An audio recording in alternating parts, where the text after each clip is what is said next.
Assalamualaikum warahmatullahi wabarakatuh. Nama saya Nada Rifdayati Siregar.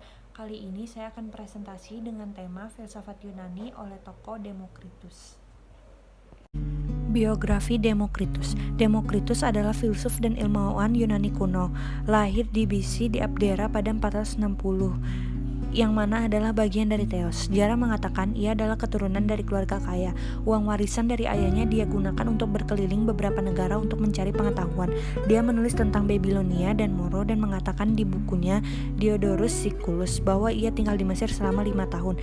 Dia sangat terkesan dengan Leucippus yang merupakan nenek moyang dari paham tentang atom. Diogenes Laertius memberitahukan bahwa Demokritus adalah orang yang rendah hati dan sederhana yang tujuan hidupnya untuk menggali ilmu pengetahuan. Dia adalah seorang yang periang dan beruntung yang selalu melihat lelucon dari kebalikannya, dan ciri khas ini selalu disalahartikan sebagai menertawakan orang lain. Selanjutnya ia dikenal sebagai profesor tertawa. Selanjutnya, apa jiwa menurut Demokritus? Sang filsuf membayangkan jiwa dalam bentuk atom. Ia percaya atom inilah yang menjelaskan berbagai ciri kehidupan psikis. Yang utama adalah gerakan. Jiwa yang membuat gerakan itu sendiri harus mobile. Oleh karena itu harus diwakili dalam bentuk atom bunda berapi-api. Berpikir juga merupakan gerakan, dan ketika kita bernafas bersama dengan udara, kita mendapatkan atom-atom berapi-api baru, menggantikan atom-atom yang dihabiskan jiwa kita. Itulah sebabnya penghentian proses ini menyebabkan kematian. Jiwa dianggap sebagai Demokritus yang paling esensial dalam diri seseorang. Dia menyarankan untuk merawatnya terlebih dahulu dan terutama, bukan pada tubuh. Filsuf percaya bahwa semua benda dianimasikan. Jiwa yang memenuhi seluruh dunia adalah keilahian, namun ia mematuhi hukum mekanis dan tidak berbeda secara kualitatif dari makhluk material. Apakah Demokritus pengembang teori atom? Demokritus hidup sezaman dengan Sokrates, bahkan usianya lebih muda, tetapi ia digolongkan sebagai filsuf prasokratis. Hal ini dikarenakan ia melanjutkan dan mengembangkan ajaran atomisme dari Leucippus yang merupakan filsuf prasokratis. Demokritus itu dan gurunya Leucippus berpendapat bahwa atom adalah unsur-unsur yang membentuk realitas. Di sini mereka setuju dengan ajaran pluralisme Empedokles dan Anaxagoras bahwa realitas terdiri dari banyak unsur, bukan satu. Demokritus menganggap bahwa unsur-unsur tersebut tidak dapat dibagi-bagi lagi.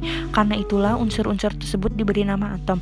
Atom-atom tersebut merupakan unsur-unsur terkecil yang membentuk realitas. Ukurannya begitu kecil sehingga mata manusia tidak dapat melihatnya.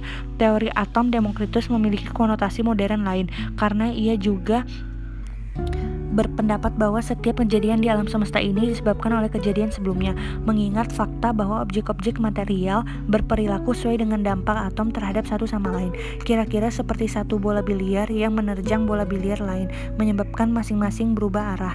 Dua karyanya, The Great World System dan Little World System, disebut-sebut ditulis oleh Demokritus, meskipun Theophratus mengeklaim bahwa yang disebut pertama ditulis oleh Leucippus.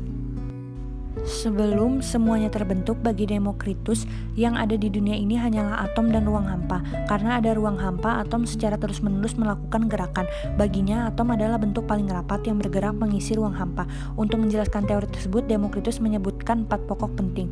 Pertama, pergerakan menghendaki ke wilayah-wilayah kosong, yaitu ruang hampa. Hal tersebut terjadi karena yang penuh tidak dapat lagi memuat yang lain di dalamnya.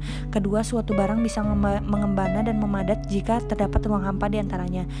Yang ketiga, hidup bergerak dari kecil menjadi besar karena atom-atom makanan dapat masuk ke dalam tubuh dan mengisi ruang hampa yang ada di sana. Yang keempat, jika dimasukkan abu ke dalam sebuah gelas yang terisi penuh oleh air, maka tumpahan air yang keluar dari gelas tersebut tidak sebanyak abu yang dimasukkan.